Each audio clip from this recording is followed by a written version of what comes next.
Caught in a whirlwind of love and confusion, I asked my partner, "When did you stop loving me?" Their tearful silence said it all. After months of emotional turbulence, I dropped off flowers and they texted back, "You're cared for, everything is going to be okay." Are we truly on the brink? Hello Reddit, this is my first time posting something so personal and asking questions about it, and I would like to provide as much context as possible, so please bear with me, this will be a long one. I am a 22-year-old male and my partner is a 22-year-old female. We have been dating for a little over half a year now, and we are both seniors in college about to graduate. I first met them through a dating application in September and immediately fell in love with them after our first date. They felt the same way, even though they had just come out of a long-term relationship. We spent a lot of time together from September last year to January this year, around 4 to 5 times a week for approximately 4 hours each time, sometimes more, sometimes less. We used to frequently go on date nights, plan activities, and loved being in each other's presence. However, the turning point came around winter break. The first incident occurred when they asked me for help with their resume. It was job search season, and we were both looking for work at the time. I provided them with a list of things they could improve or change, while their father, who has caused a great deal of their childhood trauma and is very insistent about doing things his way, was also helping. After I gave them my final suggestions, and at this point their father had been pressuring them about the resume, they told me that my suggestions felt condescending. I simply said, "Baby, don't do XXX," and I felt terrible. My partner went home to Boston and I returned home to Florida. I planned on coming back to campus a week and a half before school resumed. However, they had a 2-week trip planned for Korea with their best friend, something for which they were really excited. Naturally, I was excited for them as well. However, during that trip, we had minimal communication, 1 or 2 texts a day, and some days none at all. I understood that they were probably tired, and they were also sick for a good portion of that trip, so I did my best to cope. However, ever since they returned, we have been spending time together a bit less frequently. In early February, we took a road trip to Boston for me to meet their family and celebrate their grandmother's birthday. During that time, an incident occurred. I poured them a cup of wine, not realizing I had used a white wine glass. I am not a wine drinker, and poured red wine. When I handed them the cup, they made it a point to announce, in front of about 15 extended family members, why I would pour red wine into a white wine glass. I was caught off guard and offered to pour them another cup in the correct glass, but they declined. After that, I tried to distance myself from them during the gathering because I did not want to do anything else that might upset them, and I did not want to confront them and create a scene, as that would clearly be inappropriate. They noticed something was wrong and kept asking me what was bothering me, but I simply said nothing and told them not to worry about it. Later, when we got home, they finally confronted me and I expressed how I felt. We had a conversation during which they told me they were raised in a big family where people tease each other, and it was meant to be in good spirits and never intended to be harmful. They also mentioned that they felt they had to do the emotional labor to get me to open up about my feelings, which was tiring. This point is important. We both acknowledged our faults and apologized to each other before going to bed. Just 2 days later, another incident arose where I was quite upset with them because they would often leave me undelivered for hours or almost an entire day at a time. On that particular occasion, they left me in the dark for about a whole day. I should clarify that I am not the type of person who needs constant updates or reports every hour. Fast forward to the next day when I saw them again. We were supposed to walk to class and I kept my resting beach face throughout the entire walk. When they first saw me, they asked if I wanted to tell them what was wrong, as after they had texted me that day, I only provided 2 or 3 word replies, extremely out of character for me. I simply stated, "It would be great if I wasn't such an afterthought to you." We continued walking, and while passing through one building, I opened the door behind them, the same way I always do for those particular doors, by yanking it and throwing it open. It hit the window, creating a loud noise. When we reached the classroom, I could tell my partner was startled by this, so I texted them, "I'm sorry, I'm being mean, we should talk after class." We went back to my place, and my partner began to break down, telling me that I was not gentle or kind with them in that situation. I explained that my way of keeping my emotions in check was by preventing myself from saying anything I would later regret or from raising my voice at them, which made the situation even worse. We eventually calmed down a bit, and I explained how the things I previously mentioned made me feel over the past 2 months. The resume, the wine, etc. all felt as if they did not truly care about me or how I felt. We had a long conversation that day, and by the end of it we were both okay, or at least seemed to be. This was also extremely unfortunate timing, as we were leaving for Florida for a little Valentine's Day getaway the next day. We did go on the trip and had a fantastic time. However, they did not get me anything for Valentine's Day. After that trip, we had no issues until returning from spring break. This was about 2 to 3 weeks ago. My flight back was canceled, delayed multiple times, and I missed my 4th connection, forcing me to run across the Atlanta airport to catch the next available flight. I was supposed to be back at noon and planned to spend the entire afternoon with my partner, but I ended up being picked up at 7 p.m. That whole day, I only drank some water and ate nothing. I was incredibly anxious, not because I could have been stranded in a strange airport, but because I might not get to see my partner that day after being apart for an entire week. However, when I was picked up, my partner informed me they could only have dinner with me because they had an interview the next day. That was not a problem, so I asked if we could do something that night, but they told me they had already made plans. At that point, I began to break down in the car because of everything that had happened. I felt incredibly uncared for and unimportant. We had a long and confusing night, during which they wanted to break up with me because it hurts them to see that I am hurting because of them. We both cried because neither of us wanted to break up, and in the end, they informed me they would let me know the next day. The following day, I was an anxious mess. My heart felt like it was racing at 100 miles per hour, and I almost threw up multiple times. I called and talked to all the closest friends I could reach, even one of their closest friends and pseudomate. Ultimately, when we discussed the situation, we decided not to break up. That Friday was my birthday and we went out for dinner. When we returned, we started talking and I brought up the topic again, that there is distance between us now, a wedge, and I know they feel it too. We both love each other deeply, yet there is a sense of strangeness between us. This conversation ultimately went nowhere, and as I was driving them home, they asked me why I was so upbeat and happy because normally I would be distraught like they were. I replied that I figured being upset would only lead to a vicious cycle of us freaking each other out, making us both walk on eggshells, which probably contributes to the distance. Fast forward to last weekend, here is the main event. My fraternity was throwing a party on Saturday and we spent the morning and early afternoon together. However, they asked me to drop them off early because they felt tired and wanted to rest before the party. This would have been the first time they attended our party, along with their pseudomates, and we were all very excited. However, when the time came to go, they called to let me know they felt really sick, as did some of their pseudomates, and they could not attend. Of course, I was disappointed by the situation, so I offered to go to a Japanese restaurant to pick up some miso soup for them because they wanted it, and I did not want them cooking while feeling sick. I also offered to make them and their pseudomates soup and sandwiches for dinner the following day. I dropped off the soup and sandwiches. However, I also had a headache and felt generally horrible, possibly due to excessive drinking the previous Saturday, my cheat day, but who knows, then I left. On Monday, my partner texted me that they had a fever and all the symptoms of a cold or flu, while I was throwing up so much that I was begging God to remove my stomach. My symptoms cleared by Tuesday, but they did not improve. I offered to take them to the hospital or come over to care for them, but they declined and said they wanted some space and to be alone. By Wednesday, things had worsened for them. I went over to take care of them and they mentioned that they would not be very energetic or able to comfort me, a strange expectation, but that was completely understandable. However, within 5 minutes of my arrival, after asking a few basic questions to assess the situation and figure out how to help, they told me to be quiet.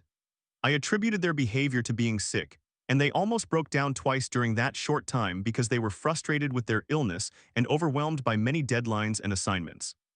They also have a competition this weekend in another city, where they need to memorize a short speech in Korean to present in front of judges, which they have been unable to practice due to their illness.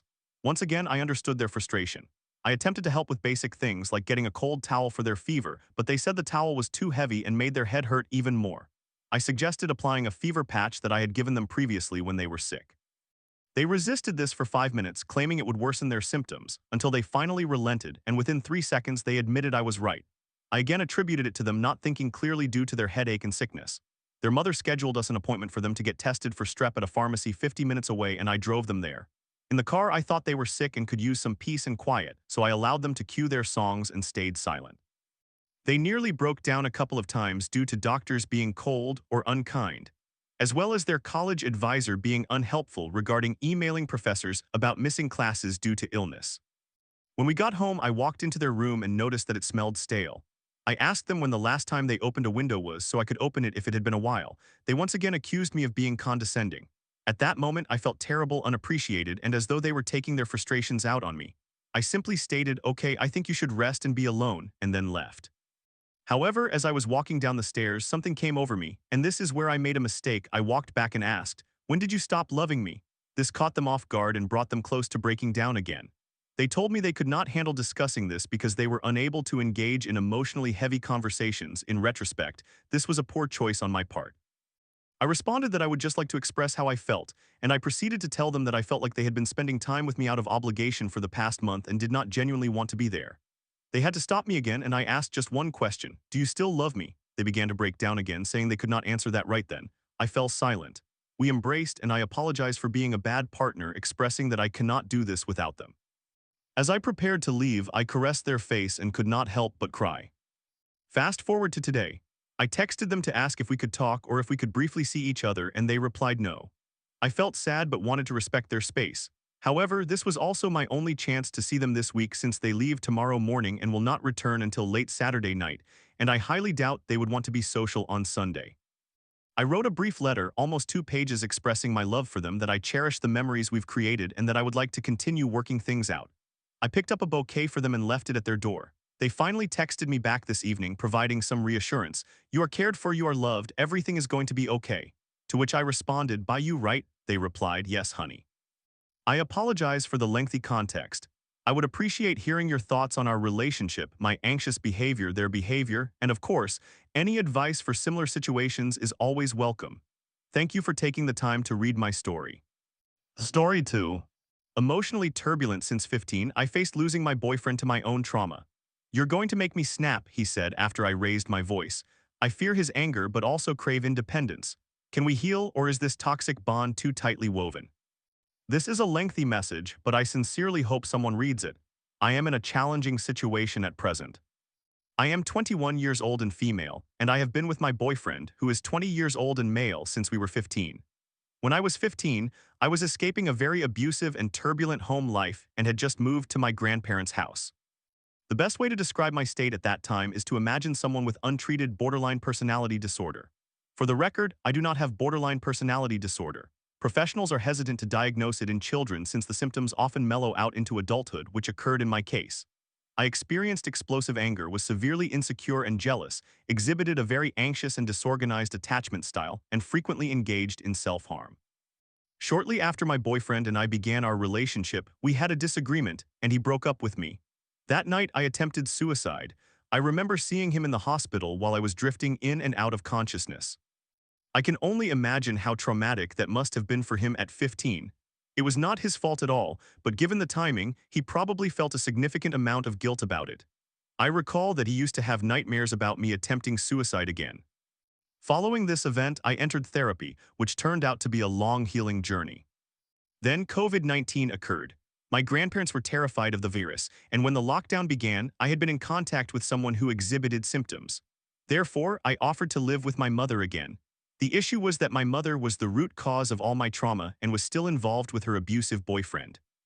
I remember confiding in my boyfriend about one of the more frightening arguments between my mother and her boyfriend, leading my boyfriend's mother to offer me a place to stay with them. So I did. At a young age, I lived full-time with my boyfriend and his family, and I am very grateful to them.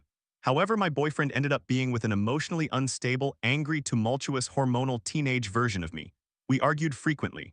I was extremely cruel and emotionally abusive. Whenever he expressed a desire to break up, I would become suicidal and self-harm. He endured a lot from me, yet we also grew very close, leading me to believe that we trauma bonded. I am not sure if that is the correct term. During the COVID pandemic, my grandfather passed away, worsening my emotional state. I was very close to my grandfather. He felt like the only rational member of my family. He was always there for me and provided a voice of reason. My grandfather's death was particularly difficult for me, especially since it came as a shock. He had a heart attack, yet he was a remarkably healthy man in his 70s, and I genuinely believed he would live to be 100. My boyfriend was supportive during this time. As time progressed, I remained in therapy. Eventually, when the lockdown ended, I returned to live with my grandmother. Over time, my boyfriend began spending more time at my place, and we ended up living together again. I was still very emotionally unstable. I only began to gain control over my emotions towards the end of 2023, when I resigned from my job, left college, and started participating in dialectical behavior therapy. This led to my anger becoming less explosive, and I improved my communication skills. However, I must admit that I am still not perfect. I struggle with the push-pull dynamic between my boyfriend, who tends to become avoidant during arguments, and my desire to resolve issues quickly. I still react defensively and can be irritable and frustrated, although not to the extent of shouting and screaming as I once did. Sometimes I say hurtful things. I am by no means fully healed, but I do my best to communicate using nonviolent communication methods, although I can lose sight of that quickly. Recently, I have noticed that I have become avoidant myself. I am very much a people pleaser, often compromising my own wants and needs to keep him happy, which leads to feelings of resentment and the impression that I am putting in most of the effort.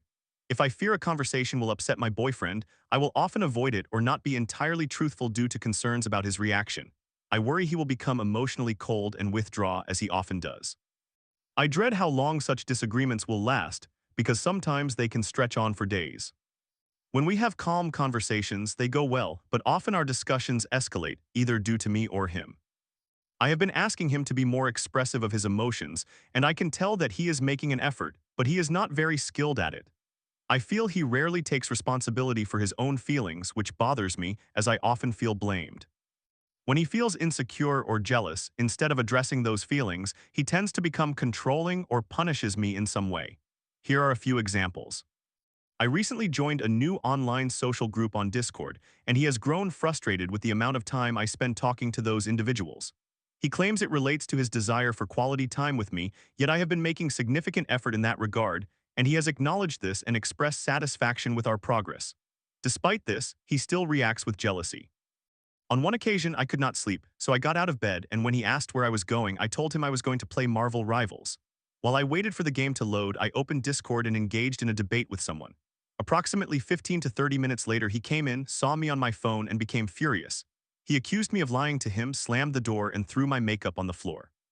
Whenever I attempt to discuss this incident, he admits that his response was inappropriate, but then he shares his perspective on why it upset him, which often makes me feel as though he is blaming me, if that makes sense. It's like he is saying, I am sorry, but.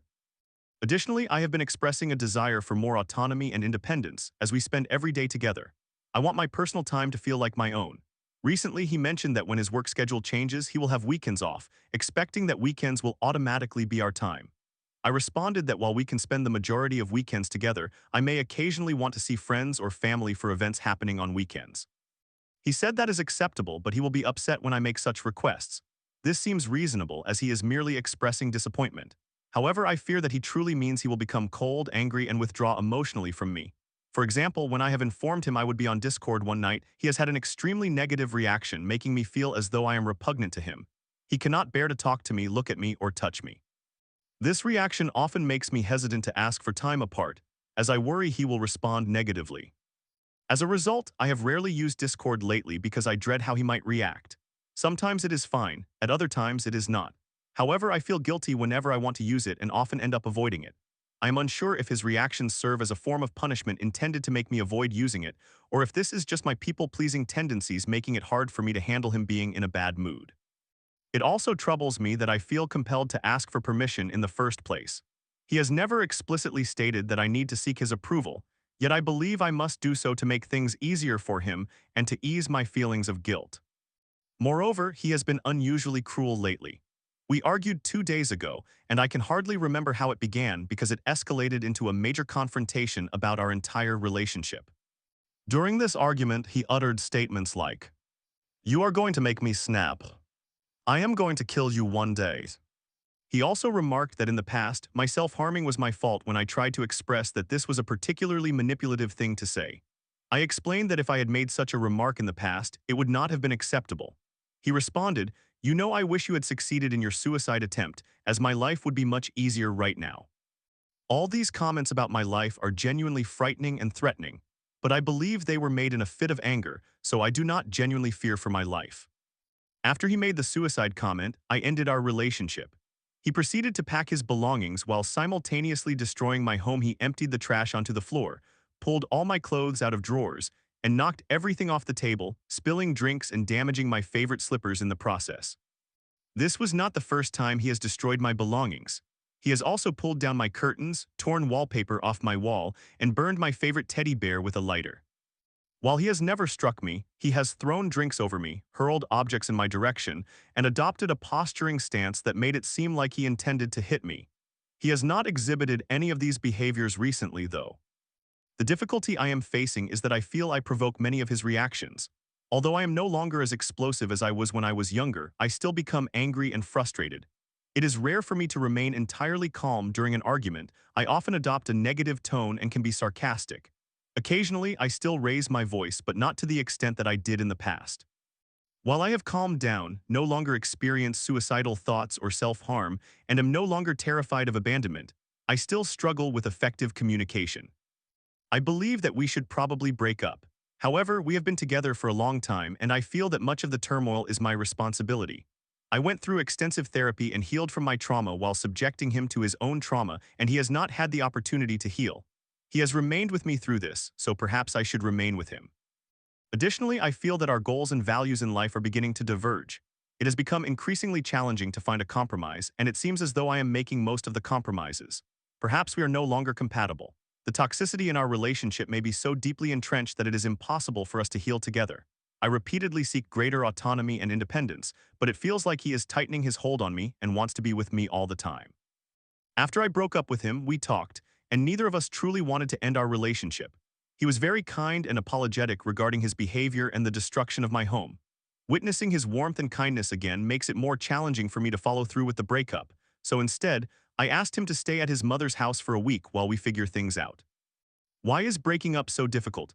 I feel so attached to him. I am terrified of losing him, yet I also crave freedom and the rejuvenation that often follows a breakup. I just need some words of advice and perhaps suggestions for things to explore regarding our relationship or the breakup process. Story 3. I thought I ruined everything with my boyfriend when I said, I feel like I'm the man of the relationship. He snapped, you called me a woman. After a painful back and forth filled with love and blame, he ghosted me. Can love survive when we're both so broken? Trigger warning: self-harm, anxiety, depression. I have been in a 1-year-long relationship. We are currently in a long-distance relationship, but we have met in real life, and everything has gone remarkably well so far. We were truly inseparable and exceptionally close to one another with an unbreakable connection. We used to talk every single day and send each other goodnight messages every night before going to sleep. Everything was going wonderfully until 2 months ago. For some reason, I began to feel that he was not putting in as much effort as he had in the beginning, partly due to his financial situation. I tried to discuss this with him and asked if he was growing bored of me. For instance, during the third time we were together in real life, he did not buy me flowers, even though he had promised to do so. He knows how much flowers mean to me, and he had bought them for me the previous 2 times. I do not know why it hurt me so much, but it made me feel like he was just offering empty words. Another significant mistake I acknowledge I made was when he was about to visit me for my 18th birthday. He asked me what gift I wanted, and I chose a €150 gold bracelet. He questioned if it really had to be gold, and I replied that I would prefer it since it does not tarnish, but if he could not afford it, he could buy me a lipstick instead. I sent him some affordable lipstick options because he was financially strained at the time. He apparently wanted to buy me a €40 bracelet, but I typically only wear gold jewelry and I declined, expressing that I would have preferred something more aligned with my taste. He also wanted to impress my family with a nice gift, and I made a suggestion to him. I wanted to alleviate his concerns and told him, I will buy the bracelet myself and we can say that you bought it. When you have money, you can reimburse me if you wish, but there is no rush and no worries. Additionally, it bothered me when he said, if this were me 2 years ago, I would have done anything to get it for you. That made me feel unloved. Perhaps I was wrong, but reflecting on it now, I realize how poorly I handled the situation and I must have hurt him deeply. I am deeply sorry. I do not know what was wrong with me. When he was visiting me, we had to pay for our own meals, and we saved a lot of money because he stayed for about 11 days. We constantly limited ourselves and had to keep track of every penny, which stressed me out and caused me to overthink. He works one job, but the pay is very low and barely enough for us. During his first visit, he picked up a second job before coming to see me to save more, but he eventually got tired of it and quit, which made me question his level of effort. It may seem trivial, but I feel very insecure about our financial situation. I am always stressed when we do not have enough. We also had to take the bus, which was exhausting because we could not afford a taxi. This situation left both of us irritated and anxious. Yes, I discussed everything with him when it all fell apart and he returned to his country. He became very insecure as a result and began telling me that I do not appreciate his efforts enough, such as the fact that he visits me. I do appreciate it, but I dislike feeling stressed about finances.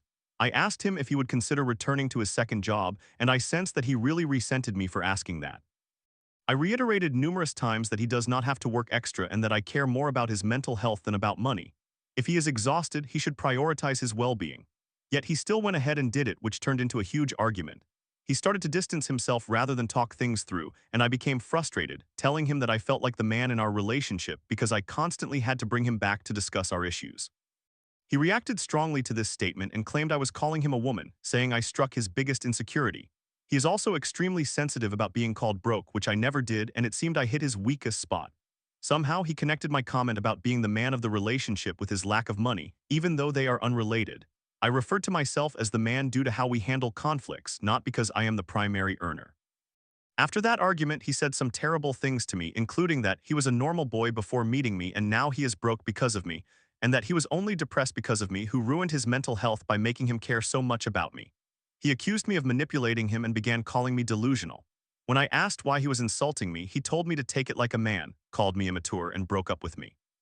The next day he returned and apologized, and I accepted him back because I still loved him. Fast forward 2 months later, we saw each other in real life again and everything seemed fine. We were quite low on money, but I supported him, offering to pay for expenses.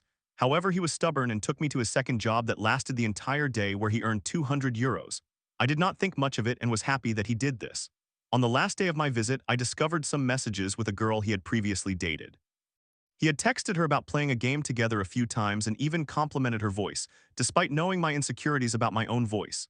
He told her he liked her behavior and said other hurtful things that felt like micro-cheating while we were in a relationship, which devastated me. I confronted him, and he cried and apologized, explaining that it happened because we had argued. Although I was incredibly angry, I chose to forgive him. After returning to my country, things changed because he resumed working his second job. He became much colder and more distant. I am a very clingy person and wanted to spend time with him. I asked him to quit his second job and stick to his first because I missed him and our previous relationship. Then he mentioned that I wanted this and said I made him extremely insecure, and now he is working 24/7 like a real man. He claimed he would buy me an iPhone 16, but I do not need that. Perhaps I realized it too late, but all I truly wanted was his time and affection. I recognized my past mistake and apologized to him countless times, begging for a second chance. He began to describe himself as like a 50-year-old husband who hates coming home because of his wife, stating that I won't stop messing with his head, and accused me of being overdramatic, saying it was not that serious.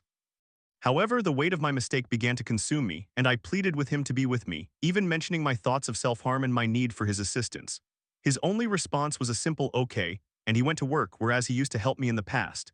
I ended up crying and self-harming so badly that my skin split open. I drank alcohol and vomited for the first time, and it was terrifying. He ghosted me the entire night, and I texted him at 4 a.m. with a glimmer of hope that he might care. He responded the next morning with, "I can't be responsible for you." I had 3 breakdowns, and he told me, "Yug, you are so exhausting." In the end, I begged him for another chance, and I believed he agreed. Things seemed to go well the following week, even though I was battling the urge to seek his attention and grappling with my clinginess. I tried to convince myself that things were fine despite his near-constant absence. However, things shifted again.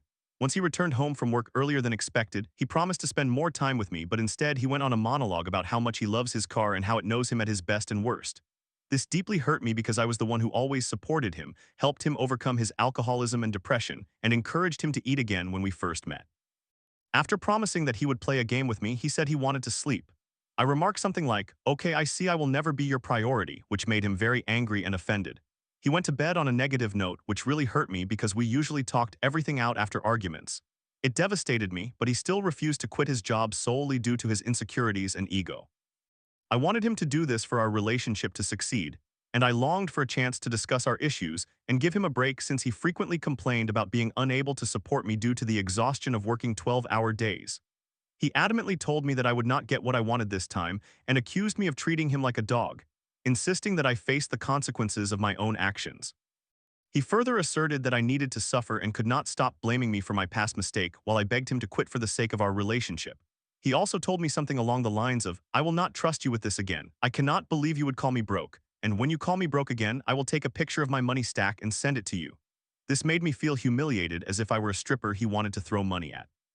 I know I made a mistake, but I yearned to repair it deeply, and I needed him to be vulnerable with me again as he had been before. However, he simply rejected my attempts, becoming extremely defensive. He accused me of wanting him to be weak and stated that I was trying to manipulate and control him, that I was selfish, and so on. I told him that a truly selfish person would make him work to exhaustion and spend all his money at clubs. According to him, allowing him to work would resolve everything and prevent him from blaming me for my mistake daily. But I cannot accept this, as I desire to be with him, and it is consuming me from the inside. I also understand that he isn't working because he wants a better life for us. He works to rebuild his shattered ego.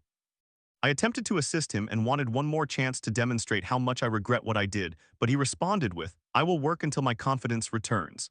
I explained that forcing an insecure behavior would only make him more insecure, but he did not heed my words. Additionally, I cannot stand the fact that he is gone all day. We hardly text each other, and when he is home, we go to bed. I miss the attention I used to receive from him. I do not understand why all of this has changed so suddenly, given that he was not like this just a month ago. He treats me as if I were his greatest enemy and told me, instead of crying about how lonely you are, you should get a grip and act like a wife to me, supporting me when I return home from work exhausted. When I asked him, but who supports me? He claimed that he has it 200,492 times harder than I do because I have never worked a day in my life and dismissed my feelings as invalid, stating that I am dramatic and overreacting. Why is he expecting me to treat him like a housewife? It was never this way before. Last week, when we attempted to discuss everything one last time, he became so enraged on the call that he started yelling at me. I told him, yell at me like a real man does, right? And hung up. He retaliated with, provoke me like a real lady does, right? I expressed my exhaustion with the situation and he told me to leave him. I agreed, which resulted in a breakup. 24 hours later, I received a text saying, I miss you, followed by a brief apology devoid of any intention to change. After 3 days of no contact, I texted him and he appeared sad. Of course, I was cold because I felt hurt and I told him this is doomed. He then became icy once more. Even in arguments, he quickly switched from expressing love to blaming me for my mistake. And his response was simply, if you say so, showing no desire to resolve anything. I asked, you don't, and was met with silence. I do not know what to do anymore. I feel so confused. To whoever took the time to read this, thank you very much. I genuinely appreciate it. Story 4. Left feeling like a homeless hooker. At 25, I navigated a toxic maze of love while battling abuse and deep-seated shame. After marrying my chaotic past, I find solace in a long-distance love, yet I fight to escape the curse of my upbringing. Can I find peace in this chaos? When I met him, I was in a very complicated situation. I ended up projecting much of my pain onto him, and I did not trust him at all initially because I trusted no one. However, I genuinely wanted to trust him. I cannot explain to him how I believed my only escape from my legal guardianship was through marriage, and I have always struggled with poor boundaries when it comes to men. I truly feel as though I am not permitted to say no and walk away. I was born into my mother's curse in a sense, and from a young age, I depended on boyfriends or situationships for shelter and sustenance. I feel ridiculed by the modern culture surrounding sex workers and OnlyFans because I was never compensated. I was often given drugs, extorted, or preyed upon by my actual teachers and therapists. From a young age, I was not allowed to refuse my sexual abusers. My first experiences of physical intimacy were marked by coercion, intoxication, and individuals who frequently treated me as the other woman. In many of my relationships, which were characterized by a significant amount of codependency and toxicity, I often felt like the other woman, even when these men and women acted as though they wanted to choose me. My dream space is very intense. I worked as a psychic for a long time, but I could never establish proper boundaries with people myself or the spirits I encountered. I was often compelled to provide free readings, paid significantly below minimum wage for hours of work, or witnessed my teachers betray me in horrific ways by giving my adversaries more attention, time, care, and patience because they could afford the reading or the master class, while I felt abandoned and left out. I do not know how to explain to him that I never took the appropriate time to be single because I would often find myself on sugar daddy websites when I was hungry. I rejected most of the men, but I believe the rumors spread, making me feel used and hurt. I am currently processing the movie Anora, and I am uncertain about what to do because I feel mocked by it, even though Sean Baker was once my favorite director when I was young. Throughout my city, the words Amber, a character from a short story I wrote, and Anora were spray-painted everywhere. It even said, "Who are you without Anora?" I genuinely thought the man I love was abandoning me or viewed me as a homeless prostitute and would never publicly express his love for me because he was too ashamed to be with me. Famous men often approached me because I was unaware of the level of fame my writing had achieved, and then they would extort me, ruin my writing, and only engage in a relationship through a screen. Part of me believed that because our situationship was long distance, he would not actually show up, visit me, or even be able to protect me. I had no idea what I was getting into when it all began. I loved him at first sight, and the first thing I heard him say to his friend was that he was meeting another girl's parents. Eventually, he informed me that his relationship ended shortly afterward, and he said something to me that completely shifted my self-perception that day, making me feel safe. I told him I was also leaving a relationship, but I am only now realizing how long and difficult it is for individuals to escape situations of domestic violence. I felt as though dark rituals were being performed on me, demonic and abusive spell work, while I was isolated by my on-and-off husband of 2 years. I was only able to divorce him when I married Elon Musk, who implanted Neuralink in my body without my consent to control my behavior. My good friend experienced something similar. Men would literally inform me, after convincing me that I wanted sex with them in the first place, that the Neuralink was functioning, or my kidnappers would tell me they embodied Elon in another form, using my information to make me believe I was dead and that my love resided in them, even when they were forcing me to sleep on concrete, forcing me to take drugs, starving me, and humiliating me publicly once again. I do not know how to discuss this shame. I always wanted to be with him, but it felt impossible due to the mixed signals, and I worried that he might be aware of some of the things the group that manipulated me in high school used to do. I had to join a rival gang that threatened to kill my second husband, Jack Harlow, due to the horrific abuse he subjected me to. I was traumatized by so-called romance and struggled to believe it existed, even though I used to consider myself a romantic poet, akin to Elizabeth Barrett Browning mixed with beat inspiration and a James Joyce mentality. People ridicule me in public, attempt to harm me, and I feel as though they are literally paying clandestine funds to manipulate the Neuralink in my brain. I know he believes I cheated on him, even though I never had the privilege of calling him my boyfriend. When our friend spoke to me, I would vent about the pain I felt for him while I was already involved with another famous husband. I do not want him to feel as though I chose fame over him because I simply did not feel chosen by him, even though I believe he did his best to convey that at the time. It is evident that we are both in love with each other and envision a positive future together, but I have often felt like a scapegoat throughout my life. I read many of his anonymous confessions, and part of me still feels like he is angry with me, which I understand, but I hold no anger toward him. I just want to see his face. It's been so long. I feel as though I am being tortured in this country because America is at war and contributing to the genocide in my father's homeland, where he is of royal descent. There are blatant lies and propaganda surrounding my family, and I feel ashamed of myself for trying to enter unhealthy relationships, believing they would provide me with stability and help me forget the pain I endured over the entire situation. I understand that gender roles are significant right now, and for once I want to feel as though someone comes to me with pure intentions, genuinely willing to protect me because, as a woman, I am learning so much, and I cannot convince myself I am a transgender man to overcome the torment of having no choice but to be human trafficked and convinced I was a sex worker. I have always resented my mother for that, even though I did not grasp the enormity of the slavery she was subjected to. My mother is from Baltimore, and she keeps her documents on copied sheets of paper in her room, guarded even though they hold no significance. My documents are forged, and I am coerced by malicious government agencies to use different names. In Washington, D.C., my last name is his, yet I still felt so abandoned by him. I remain incredibly confused about everything. I am not trying to play the victim, but I feel that I was denied choice in many of my decisions. My phone was literally hacked to prevent him from contacting me due to whatever chaos is unfolding. People say everything happens for a reason, but at this point I feel as though someone placed a curse upon us. This is unbearable. All I want is to have my own space, even a tiny apartment where we can be safe. I have no idea what trauma he has experienced or what he is being compelled to do that I might not comprehend. This situation is far too complex. Our mothers even colluded in some way to keep us apart. My mother lied to me about where he was while I was trying to be where he was so that I could explain the reality of who I am, that this is not what I wanted. I would literally have to deceive myself regarding who I wished to be with, akin to writing grunge songs about my former friend, who in reality had little in common with my values at all and regularly robbed me, treating me as though I were her mother, yet queering me into believing she was in love with me. I feel as though I am manipulated into believing I love people when I do not. I detest the word love in English. It is a deceit and is often misapplied. I have always wanted to invent a new language or, at the very least, finally learn my mother's native tongue so that I could think more in alignment with my ancestors. My uncle, my mother's brother, owns a shop in Georgetown, which I discovered the night I thought I found a wedding dress he left for me. I am exhausted from feeling used for my affectionate nature by individuals who take everything from me and leave me for dead. I never wanted to relapse but felt peer pressured while trying to stay clean since I was 16. I am weary of superficial friendships. Currently, my sponsor Katie feels like one of the only people I genuinely trust besides my love. I feel as though I get compelled to say things I do not mean, and I never wanted to refer to that abusive individual as my last name when I was nearly killed by the police. I do not even know what happened. I have dreams that become quite indistinct, and I am learning to trust my waking intuition more than them because I feel as though I am breaking free from hexes and love spells cast on me to harm my angelic lineage. My father was always honest with me about coming from a higher dimension, even though he simultaneously threatened to harm all the psychiatric ward attendants where I initially met him.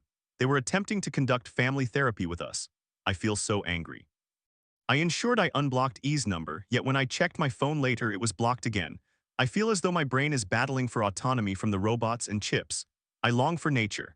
I desire to write a book and have the ability to publish it without the feeling of needing to use a computer to keep everything organized while poems are erased and my words are edited. confusion. I suppose that is what I am navigating, and my dreams are sometimes very clear. But certain karmic connections have exerted influence over the person I believe is my twin soul, someone I could spend an eternity with if we are granted immortality in this lifetime and heaven returns to earth, as Jesus said. I even dreamt that he was Jesus. Perhaps I was so accustomed to feeling isolated in my relationships, friends, family, that I felt as though I was not even allowed to communicate authentically because I lack freedom of speech in this country, and my father may have perished in the genocide before he could regain his right mind after all the torture. I am weary of being ridiculed and humiliated. This is my truth. I have the right to fall in love and allow it to develop at its own pace, and I do not want anyone else's selfish desires to interfere because I am not an object. Please stop treating me like one and let me love whom I wish without convincing me that abuse is love. I do not really want advice but rather support for this experience, and I pray that you all find true love too.